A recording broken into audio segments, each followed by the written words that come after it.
As we move into our time of offering, we begin by honoring another important start for today.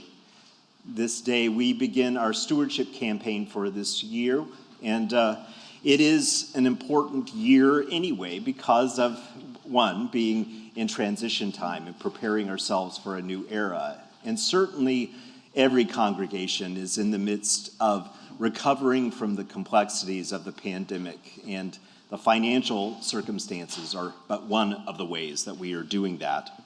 So it is important work that we are doing with our stewardship campaign, and we are especially grateful for the folks who are helping us do that work. I would like to invite Mary Meihaus and Kathy Becker to come up and share with you a little bit as we kick off this campaign. Welcome, Kathy and Mary.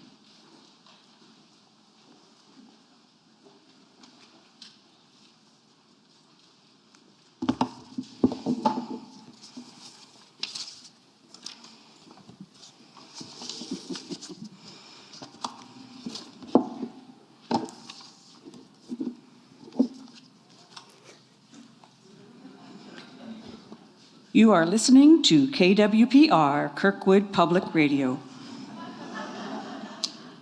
Welcome to This is Eliot, the program that introduces you to members and events here at Eliot Chapel. I'm Kathy Becker, your host this Sunday, and today's guest is Mary Meihaus, beloved congregant and leader of this year's Stewardship Committee. Welcome, Mary. It's nice to have you with us here today. Thank you, Kathy. It's a pleasure to be here. Mary, Bob and I were pleasantly surprised to see that you were a member here at Eliot when we began attending in about 2012. Could you tell me more about your journey toward belonging at Eliot? Well, sure. It's been a long 29 journey for Bob and I. I remember when I first started attending Eliot, we were church shopping, and I felt like sitting in the bleachers, observing, taking the essence of what this church was, and determining if it was a good fit for us. It sounds like you were seeking something very special. Of course, yes. Eliot members are seekers, Kathy. We look for many things. We're looking for knowledge, a liberal faith community.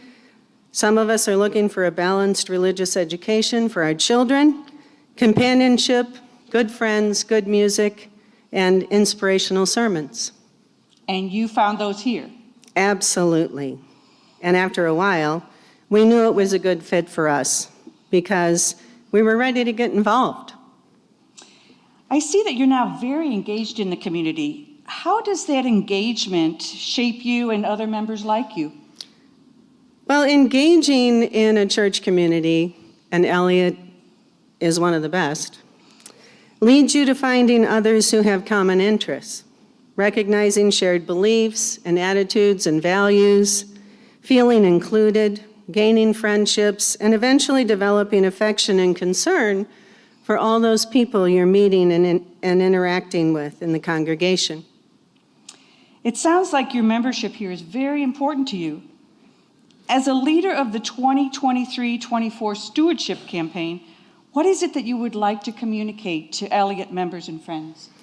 First and foremost, if I hadn't gotten involved, I wouldn't feel this connected. As a leader of the Stewardship Campaign, I'd like people to reflect on what belonging to Eliot means to them at this moment in time. We're all in different places. Think about where you are on your path to belonging. Engage by offering time, talent, and treasure to this beautiful concept of church. Attend a giving gathering. If you signed up or not, you're probably going to get an invitation anyway. So RSVP if you can make it. And the emphasis will be on gathering. We're gathering together to be together again in companionship. There'll be very little talk about pledging at those events. Your pledge card will be there to sign and leave before you exit the event, but it's not going to be a sit down, let's talk about money. Also, attend the UU Palooza on April 16th, which will be a church picnic at Kirkwood Park. It'll be right after the Sunday service that day. And besides that, we want you to consider taking on something new to be involved in here at our church community. So Mary, how will the congregation be kept informed about how well the campaign is progressing? Well, we'll be sending some update emails to all of you. This poster will be in Adams Hall, and it'll be our visual barometer to see, as folks complete their pledge, if they'd color in a leaf on the poster and sign it with their name or initials in the white space. Bob Becker will show us what to do, because of course he and 9 others have already pledged at this point. On Eliot's website, there's information about the canvas under the Giving tab, titled under Belonging. Thank you, Bob.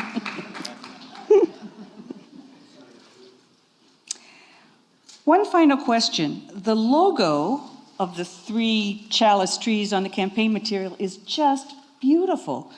Did your team create that?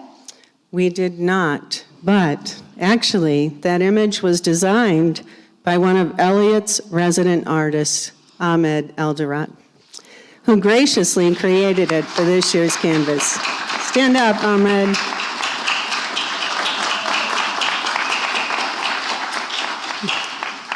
Thank you so much for your artistic talent and your generosity. We so appreciate it. Is there anything else you would like the congregation to know at this time? Well, Kathy, it's imperative to understand that 90% of Eliot's income is generated through pledges, from our pledge income. Pledging helps the Board of Trustees know how much money we have to cover expenses. So please take time to pledge your support before the end of the campaign on April 16th. It can be at the giving gathering, it can be online, it could be dropping it into the box in Adams Hall, whatever suits your needs. Mary, this has been a wonderful and very informative chat this morning. I want to thank you for joining us today and for all that you and the Stewardship Committee are doing to support the well-being of this special community. You are so welcome. It was my pleasure. One more thing. We are celebrating belonging today by having free donuts in Adams Hall after the service, and it's just to remind you, do not forget to pledge.